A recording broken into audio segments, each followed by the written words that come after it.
The Knights went from Night Smash to Do you have any Grey Poupon? And their kingdom changed because of it. The 1796 two Scudi kicked out of circulation faster than a pirate without a parrot. Hello and welcome back to Coin Story. I'm your host Pete, professional coin whisperer and your numismatic guide. And today's treasure is from Malta, the legendary 1796 two Scudi. So grab your magnifying glass or your prescription Oakleys and let's sail off to the cannon blasted shores of Malta. Let's start with the obverse. We've got Grand Master Emmanuel de Rohan Pollock, a name so fancy you need to hydrate halfway through saying it. And no, he's not related to the Helm Hammerhand Rohans. He's the big cheese of the Order of St. John. And in this portrait, he's rocking a full 18th century flair, powdered wig, starch collar, and the perpetual facial expression of a man silently judging your sneakers. Flip it over, and boom, the reverse hits you with a coat of arms so complicated it probably requires a user manual. We've got an 8-pointed Maltese cross and an army of shields and enough ribbons and Heldretic flair to make a Renaissance fair explode. Just a beautiful coin.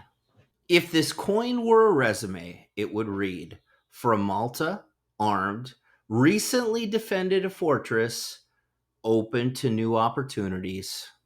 It all began in Jerusalem because, of course it did, the Knights of Malta, originally the Order of St. John, started as a humble hospital volunteers for pilgrims.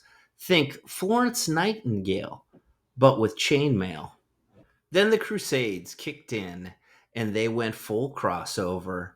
Sir Geoffrey, I cured your plague and vanquished 3 Saracens. Tea? Healing and stabbing. The dual class we didn't know we needed. And it paid off big time. They got rich. Jeff Bezos starts a crusade for fun rich. Lands fleets, castles, and the next thing you know, they're running roads like it's a medieval Vegas. Eventually booted from Rhodes, apparently chainmail is loud and the Ottomans were light sleepers. They relocated to Malta, and in 1565 they pulled off the greatest hit, holding off an enormous Ottoman invasion during the Great Siege of Malta. Picture 700 knights, thousands of elite enemy troops. Malta was theirs. The order was a force to be reckoned with. But then came the slow fade into irrelevance. By the late 1700s, swords were out, salons were in, and people kind of forgot what the knights did anymore.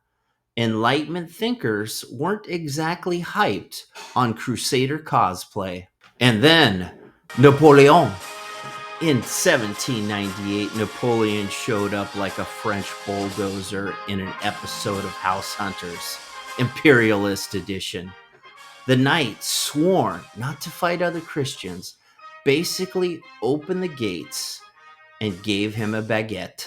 They surrendered in under a week. From the Order of St. John to the Order of St. John Claude Van Damme, the knights went from Night Smash to Do you have any Grey Poupon? And their kingdom changed because of it. The 1796 two Scudi kicked out of circulation faster than a pirate without a parrot. Napoleon's troops started melting down coins like your uncle at a fondue buffet. And just like that, this once proud silver statement of sovereignty became scrap.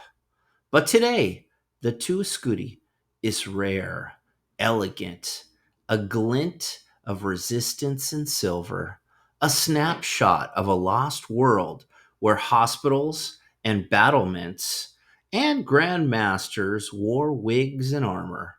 The Knights of Malta rose by mixing faith, firepower, and first aid. They fell because the world changed and they didn't have a plan B that didn't involve chainmail. The Knights went from Arnold in Predator to Arnold in Kindergarten Cop. It's not a tumor! So if you ever visit Malta, raise a glass to Emmanuel de Rohan and maybe keep an eye on your wallet if a guy in a beret offers to liberate it. History has shown that kingdoms and empires rise and fall, and sometimes all you have left is a dorm room in the Vatican and a coin. If you enjoyed today's tale, like and subscribe, and remember, every coin has a life and a story to tell if you're patient enough to listen. Welcome to Coin Story. I'm Pete. Coin Story focuses on the history of a single coin. Coins move through the ages from hand to hand and from decade to century.